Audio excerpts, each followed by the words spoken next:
Hello everyone, my name is Matt Beard, and today I'd like to discuss with you the sonnet on Seeing the Elgin Marbles by John Keats. But before diving into this poem, I'd first like to discuss some biographical information about John Keats himself. So he was born in London on October 31st of 1795. At age 8, he attended Enfield University, where he became close friends with the headmaster's son as well as the headmaster himself. But sadly, in 1804, his father died due to an accident with his horse. The horse apparently stumbled, which caused severe physical trauma to his father, and he died the next day. Unfortunately, his mother also later died from tuberculosis in 1809. Now, noting the death of his parents is important because it is without a doubt that the early death of his parents had a tremendous impact on John Keats' outlook on life.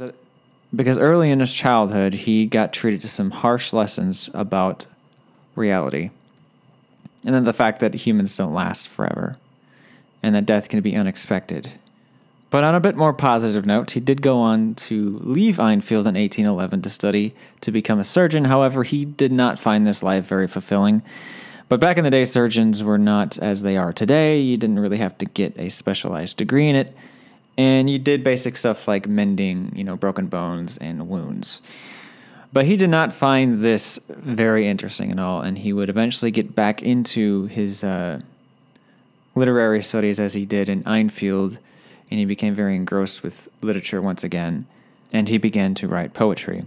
However, he died on February 23rd in 1821 at the very young age of 25.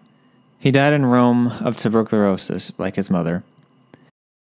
Impressively, however, before the age of 23, he had published a total of 54 poems, which included Ode to a Nightingale, Ode on a Grecian Urn, On Seeing the Elgin Marbles, and Ode on Melancholy. But today we are mainly discussing On Seeing the Elgin Marbles. Some of the themes of this poem are human mortality, history, art, the majesty of nature, and decay and death. But before we break the play down, allow me to just read it to you. So, on Seeing the Elgin Marbles. My spirit is too weak. Mortality weighs heavily on me like unwilling sleep. In each imagined pinnacle and steep of godlike hardship tells me I must die, like a sick eagle looking at the sky. Yet 'tis a gentle luxury to weep, that I have not the cloudy winds to keep fresh for the opening of the morning's eye. Such dim, conceived glories of the brain bring round the heart an undescribable feud. So do these wonders a most dizzy pain, that mingles Grecian grandeur with the rude wasting of old time, with a billowy mane, a sun, a shadow of a magnitude. Alright, so there are 14 lines total, and I'd actually like to just address them, line by line. So lines 1 through 4. He describes the prospect of death and human mortality. He says that mortality weighs heavily on him like unwilling sleep. Now, perhaps unwilling sleep could mean that death is obviously something unwanted and something that you do not want to do, but you will be forced to do anyway. It's like a sleep that you don't want. And he goes on to describe that each imagined pinnacle and steep of godlike hardship tells me I must die. I think since he is looking at the Elgin Marbles that he is describing when he says pinnacle and steep and godlike hardship, he's describing the artwork in front of him, the sculptures, the statues, the carvings, etc. And looking at these and looking at them, it reminds him that he is mortal. That unlike these sculptures, he will die and pass on. But the sculptures will outlive him by millennia. Now the next line is actually very intriguing because it says, like a sick eagle looking at the sky. He must die, like a sick eagle looking at the sky. And I think what that means is that this eagle who is now fallen and dying can no longer fly. And he has to gaze up at the sky, knowing that he will never fly again. And in a lot of ways, this is a metaphor for dying and death. A writer that I admire, the late Christopher Hitchens, once described death not as the party being over, so to speak, but the party's still going on, but you have to leave.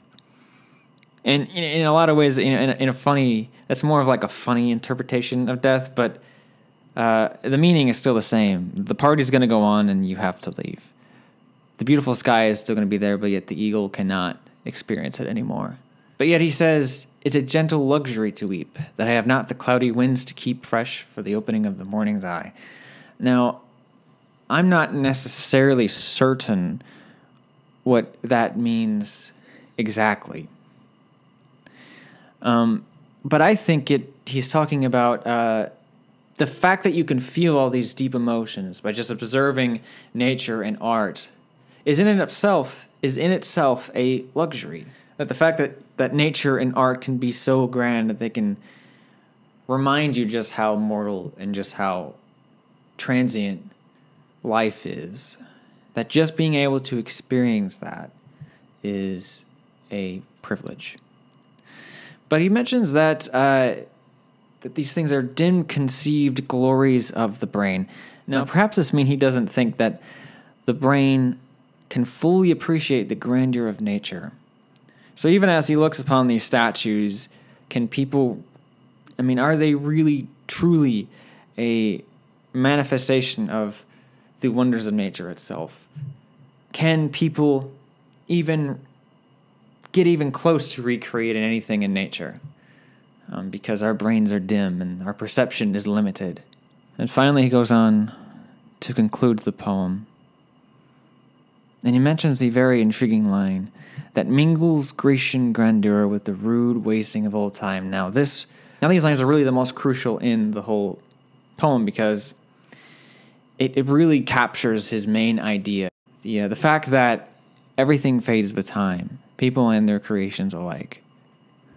And that the grandness of nature will outlive everything. Our art, it'll outlive us. Our art will outlive us. But ultimately, nature will outlive art itself.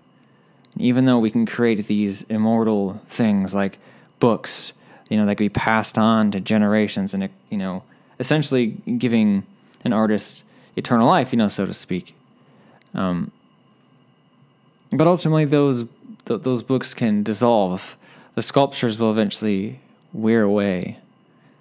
And the sun and the moon and the actual things that we try to make poems about will outlast everything. Now, overall, I think the main ideas of this poem is the fact that humanity is both fragile and transient. That people will not live forever, but we can create art that can capture some of the really beautiful things of nature, but yet that art will also wear away, just like we do. And this poem is mainly a reflection on mortality in general, not just human mortality, but the transient nature of all things. Now, I hope that this hasn't been too depressing. In a way, it's very beautiful, in addition to just being very sad. But anyway, thank you for listening, and if you have any comments or any other interpretations you'd like to add to the discussion, I will happily hear them. Just comment below or comment in the discussion board. This is Matt Beard, and thank you so much for listening. Hope you enjoyed it.